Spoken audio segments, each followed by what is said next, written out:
This story of Akal Bodhan is the untimely invocation of Devi Durga by none other than Sri Ram, and how it changed the religious fabric of Bharat forever. This episode of Ramayana is especially prominent in the Kritivasi Ramayana, a 15th century Bengali rendition of the epic by poet Kritibas Ojha.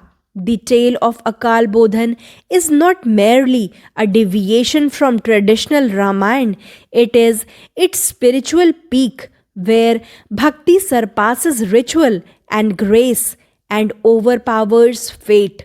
Ram, the king, became the devotee, Ravan, the villain, became the child, and Durga, the mother, embraced them both.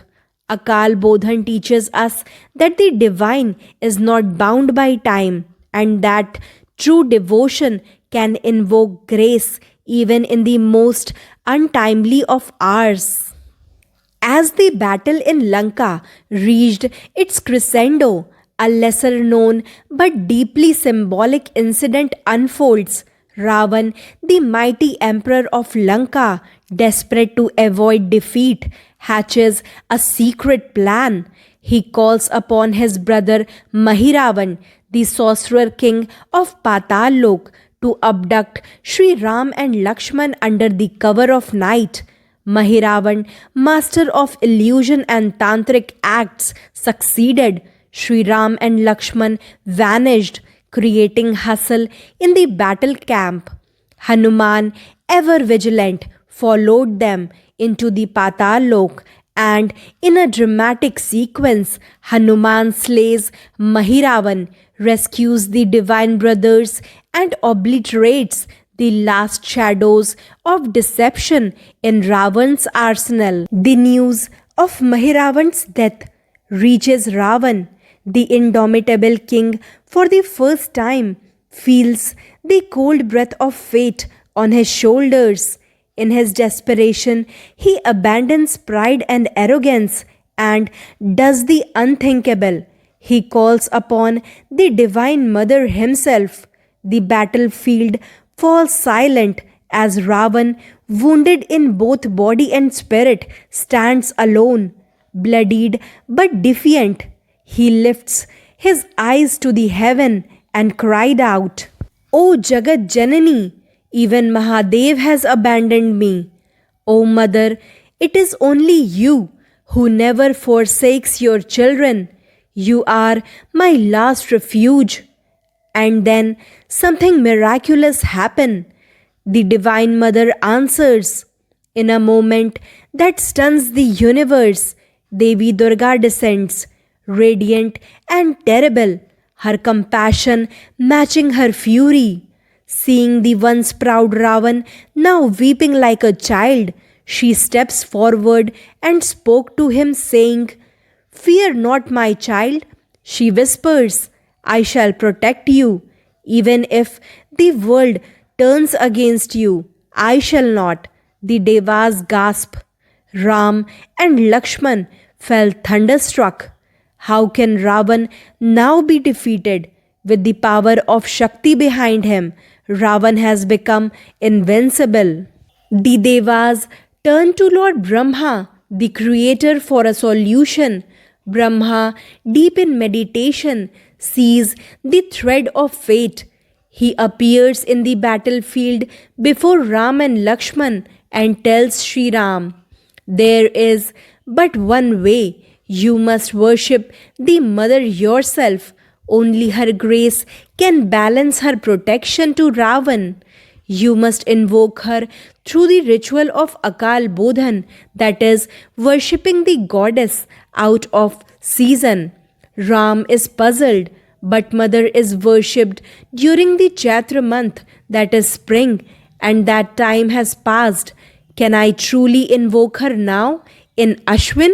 Lord Brahma smiled and said, Such is her compassion that she will respond to true devotion even outside her invocation. Do it now, and you shall see her grace will flow like the Ganga in flood. Determined Ram agrees. The battlefield is transformed into a mandal of devotion. The goddess is to be worshipped with 108 Neel Pankaj, that is, blue lotuses, a rare flower symbolizing the deepest devotion. Hanuman, ever faithful, leaps across the lakes and forests, collecting the lotuses one by one. But as the puja begins, it is discovered that only 107 lotuses are present, one is missing. Devi herself had hidden it to test Ram's bhakti. Without hesitation, Ram prepares to offer something no one expected, his own eyes. I am called Padmalochan, the lotus eyed one. He said, let me offer this eye in place of the lotus that is missing. Just as he is about to pierce his eye with an arrow, the skies roar with thunder.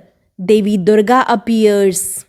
Touched by Ram's devotion, Devi stops him and reveals herself in full splendor. She said, O Ram, your devotion pierces even my eternal heart. I hid the lotus to test your love. You have proven that your surrender is complete. She then unveils the great cosmic drama behind Ravan's existence. Ravan is not just a king, he is one of the two gatekeepers of Vaikunt, cursed to be born in mortal form. This war is nothing but the unfolding of the divine curse. Only on the Dashmi Tithi of the Ashwin month he can be released. This is the destined moment of his end. With this revelation, Devi blessed Ram and disappeared. A new path is forged not only for Ram but for humanity. On the Dashmi Tithi, Ram returned to battle. Armed with the blessings of Devi, he finally slay Ravan, cutting down his 10 heads one by one with the invincible Brahmastra. The skies resounded with the cries of Jai Shri Ram and Durga Mata Ki Jai. This glorious victory is celebrated as Vijayadashmi, that is, the day of victory, but its spiritual foundation lies deeper.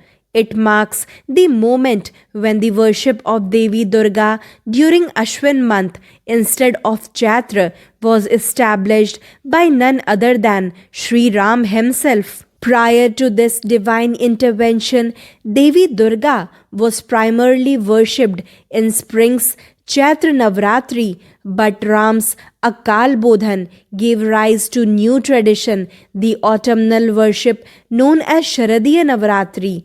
In this tradition, devotees remember not just Durga's battle with Mahishasur but also Sri Ram's surrender to the mother, his devotion, his offering of the eye, and the miracle of Ravan's defeat. The festival became a fusion of Shakta and Vaishnav traditions where Vishnu's avatar bows before the goddess and together they preserve dharma. Thank you for watching the video. If you like the video, don't forget to like, share and subscribe the channel.